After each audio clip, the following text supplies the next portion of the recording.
தஞ்சாவூர் பட்டுக்கோட்டை அருகே கொடூரமாக கொலை செய்யப்பட்ட பாஜக பிரமுகர் சரண்யா 2022ஆம் ஆண்டு அமைச்சர் பிடிஆர் பழனிவேல் தியாகராஜன் காரில் காலணி வீசப்பட்ட சம்பவத்தில் கைது செய்யப்பட்ட முக்கிய நபர் என தகவல் வெளியாகியிருக்கிறது. இதுகுறித்த கூடுதல் விவரங்களை தருகிறார் செய்தியாளர் ராஜா. ராஜா, வணக்கம். இதுகுறித்தான கூடுதல் விவரங்களை வழங்கலாம். வணக்கம். அதாவது தஞ்சை மாவட்டம் பட்டுக்கோட்டை உதயசூரியபுரம் பகுதியைச் சேர்ந்த சரண்யா, இவருடன் பாஜக நிர்வாகியான சரண்யா நேற்று இரவு தலை துண்டிக்கப்பட்டு படுகொலை செய்யப்பட்டிருக்கிறார். இந்த சம்பவம் அப்போதில் பரபரப்பை ஏற்படுத்தியுள்ள நிலையில் சரண்யா, அதாவது பாஜக பெண் நிர்வாகியான சரண்யா கடந்த 2022ஆம் ஆண்டு தீவிரவாத தாக்குதலில் வீர மரணமடைந்த லட்சுமணனுடைய உடலுக்கு அஞ்சலி செலுத்துவதற்காக அப்போதைய தமிழக அமைச்சராக இருந்த பழனிவேல் தியாகராஜன் சென்றிருக்கிறார். அப்பொழுது அவருடைய கார் மீது காலணிகள் வீசப்பட்டன.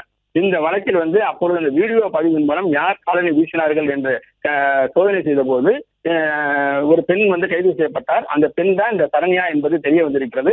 இவர் தான் பிடிஆர் பழனிவேல் தியாகராஜன், அமைச்சர் பழனிவேல் தியாகராஜனுடைய கார் மீது காலனி வீசியவர் என்பது தற்போது தெரிய வந்திருக்கிறது. இவர் மீது அந்த வழக்கம் இருக்கிறது. இவர் மீது பல்வேறு வழக்குகள் இருப்பதாகவும் தெரிய வந்திருக்கிறது.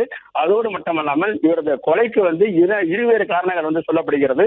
குறிப்பாக சரண்யாவுடைய இரண்டாவது கணவர் பாலன் அவரும் மதுரையில் தான் இருந்திருக்கிறார். தனது முதல் கணவர் இறந்த பிறகு பாலனை இரண்டாவது திருமணம் செய்து கொண்டு இவர் பட்டுக்கோட்டை வந்திருக்கிறார். அதாவது பட்டுக்கோட்டை தான் பாலனுடைய சொந்த ஊராகும், உதயசூரியபுரம் தான் சொந்த ஊராகும்.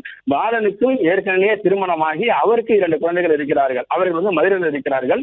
இந்த சொத்து பிரச்சனை சம்பந்தமாக அவர்கள் குடும்ப தகராறு இருந்து வந்திருக்கிறது.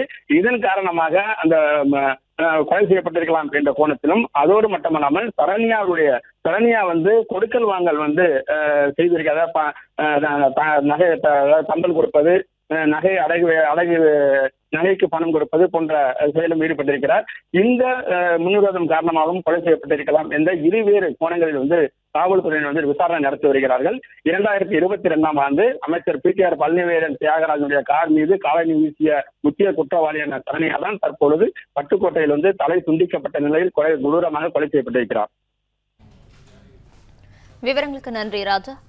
பிளே ஸ்டோர் மற்றும் ஆப் ஸ்டோரில் இருந்து பாலிமர் செயலியை QR கோடு மூலம் பதிவிறக்கம் செய்யுங்கள். செய்திகளை உடனுக்குடன் பெறுங்கள்.